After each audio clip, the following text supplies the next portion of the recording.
কি করব? আমাদের মুন্টুরিদির বইতে সবার লেখা শেষ, তাই না? এখন আমরা কি করব? সামনে আমাদের স্টুডেন্ট ট্র্যাকিং হবে। আমরা এখন প্র্যাকটিস করব। কি প্র্যাকটিস করব? অর্থহীন শব্দ। ঠিক আছে? এই দেখো আমি বোর্ডে কতগুলো শব্দ লিখেছি। দেখেছো? দেখতে পাচ্ছ তোমরা?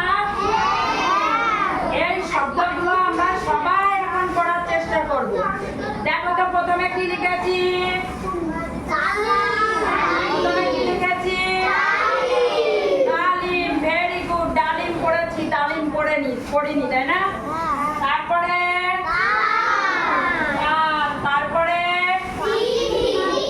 আমরা সবাই পড়ার চেষ্টা করি। তারপর